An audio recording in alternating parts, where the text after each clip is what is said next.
Setelah pulang dari haji wada, Nabi SAW masuk dalam proses kematian dengan sakit. Dan ini juga sudah diambil dari khutbah beliau sendiri di Namirah, yang beliau mengatakan di awal khutbahnya setelah memuji Allah Subhanahu wa taala dan juga salawat untuk diri beliau sallallahu alaihi wasallam, beliau mengatakan, "Wahai manusia, dengarkanlah baik-baik karena aku tidak akan menemui kalian lagi setelah tahun ini di tempatku ini." Ya, artinya aku tidak akan sampai di musim haji tahun depan. Ya, dan ini juga penyampaian Nabi SAW tentang wafat. Dan tentu wafatnya Nabi SAW berarti tentu risalah langit sudah sempurna. Ya, dan ini yang menyebabkan Abu Bakar radhiyallahu anhu menangis, sebagaimana akan kita jelaskan nanti.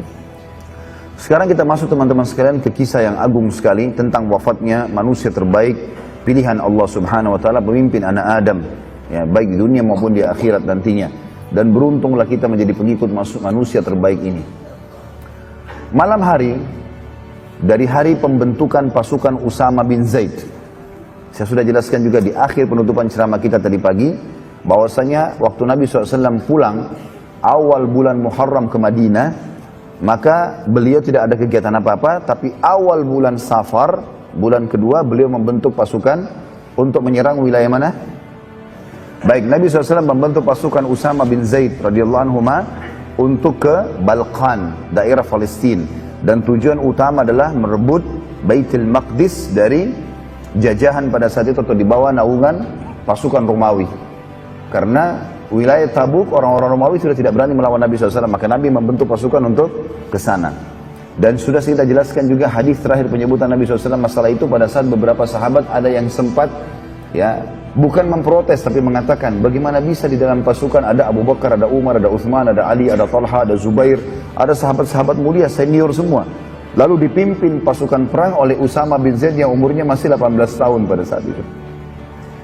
Maka Nabi SAW pun bersabda pada saat itu, telah sampai berita kepadaku begini dan begitu, ketahuilah Usama sama dengan ayahnya Zaid layak untuk memimpin pasukan. Maka pada malam itu tentu pasukan Usama bin Zaid sudah disuruh keluar oleh Nabi SAW. Begitu keluar dari kota Madinah, mereka berkhemah di luar kota Madinah. Dan termasuk sunnah Nabi SAW, beliau selalu keluar dari kota Madinah, dan belum berapa jauh dari Madinah beliau istirahat dulu. Dan sering kali beliau menjamak sholat di luar Madinah. Maka pasukan Usama pun sampai di situ. Di malam itu, di bulan Safar, pada saat pasukan Usama bin Zaid diutus oleh Nabi SAW keluar dari Madinah, maka Nabi SAW berkata kepada Abu Muwaidah. Abu Muwaidah ini adalah salah satu mantan budak Nabi SAW. Jadi diistilahkan Abu Muwaidah maulan Nabi SAW. Orang ini sering kali menemani Nabi SAW di akhir hidupnya. Dan pada saat itu Nabi SAW sedang berdua dengannya, dan dia meriwayatkan hadis radhiyallahu anhu mengatakan bahwasanya Nabi SAW berkata kepadaku di malam itu, aku ingin mengunjungi kuburan Baqi, kuburan para sahabat yang berada dekat masjid Nabi SAW yang sangat masyhur, dan kita dianjurkan untuk menziarahi kuburan Baqi kalau kita sedang ada, karena Nabi SAW merutinkan menziarahi Baqi ya seringkali dalam satu pekan 2 kali. Dan ini malam beliau mengutus pasukan Usama berkata kepada Abu Muwaidah, aku ingin mengunjungi kuburan Baqi dan memohon ampun kepada Allah untuk mereka. Dan ini juga keluar sunnah kita mendoakan agar orang yang sudah mati pada saat kita ziarah kubur agar diampuni dosa-dosanya. Pada saat tiba di Baqi, Rasulullah SAW berdoa kebaikan dan rahmat untuk penghuni Baqi serta memohon ampun untuk mereka. Lalu beliau berkata kepada Abu Muwaidah, sungguh wahai Abu Muwaidah, fitnah sudah datang. Fitnah sudah datang. Artinya aku ini sebentar lagi akan mati. Gak ada yang memimpin umat ini. Maka masing-masing harus dengan akal sehatnya memimpin sesuai dengan hukum nih. Fitnah telah datang. Riwayat lain, Nabi SAW naik atas sebuah batu lalu mengatakan, sungguh aku diperlihatkan fitnah berada di pintu-pintu rumah kalian, di setiap rumah di Madinah.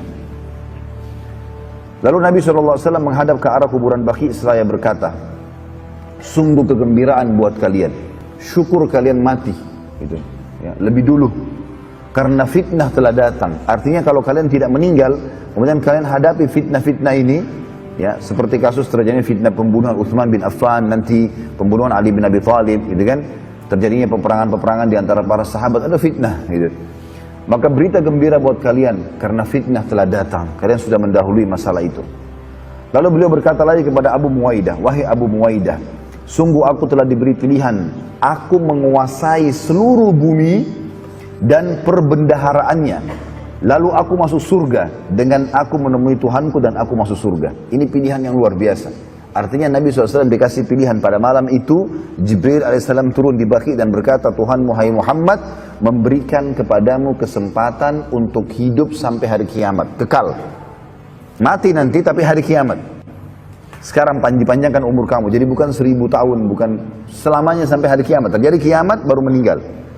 Dan menguasai dunia, jadi pemimpin. Serta seluruh perbendaharaannya, seluruh kekayaan dunia di tanganmu.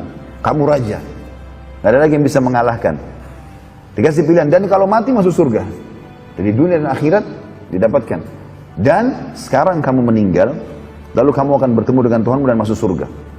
Kata Nabi SAW, sungguh wahai Abu Muwaidah, aku telah diberikan pilihan oleh Tuhanku Allah ya, untuk memimpin bumi ini dan seluruh perbendaharaannya, dan aku nanti masuk surga kalau aku meninggal, dengan aku bertemu dengan Tuhanku meninggal sekarang dan aku masuk surga. Dan ini pelajaran teman-teman sekalian, bagaimana Nabi SAW tidak menginginkan dunia ini.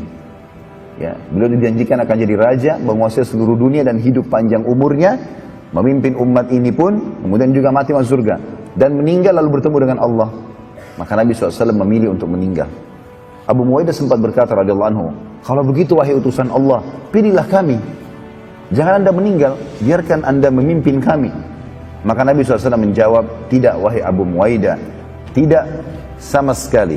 Tetapi aku mendahulukan pertemuan dengan Tuhanku dan surga. Ya. Jadi Nabi SAW mendahulukan akhirat. Ini pelajaran buat kita sebagai seorang muslim. Seorang muslim tidak perlu takut mati. Dia memang malah menunggu kematian. Karena kematian pintu menuju kepada kehidupan abadinya. Jadi jangan terbalik ikhwan dan akhwat sekalian. Rahimani rahimakumullah. Karena kita kebanyakan terbawa dengan arus cinta dunia, ketakutan kalau kita meninggal. Enggak. Meninggal itu adalah pintu menuju kepada kehidupan abadi. Mati awal segalanya bagi setiap muslim ya, dan dia bukan akhir segalanya. Banyak orang menganggap kalau meninggal berarti akhir segalanya. Tidak, justru awal segalanya, karena akan abadi dan dia akan mendapatkan amal-amal soleh yang sudah pernah dilakukan ya. Dia juga akan mendapatkan janji-janji Allah dan hidup abadi, bertemu dengan Nabi SAW, bertemu dengan orang-orang soleh sebelum kita, bertemu dengan para malaikat ya, melihat Tuhannya Allah Azza wa Jalla. Dan itu harus melalui proses kematian dulu, gak mungkin tidak. Kecuali kalau dia orang muslim, orang kafir, musyrik ataupun orang munafik. Termasuk orang fasik, kalau banyak maksiat juga ini bermasalah buat dia, tapi dia masih bisa selamat nanti setelah dibersihkan dosa-dosanya di neraka. Tapi kalau orang musyrik, munafik dan kafir, ini adalah mati akhir segalanya buat dia. Karena tidak ada lagi cara untuk memperbaiki ya kesalahan-kesalahannya kalau dia sudah meninggal.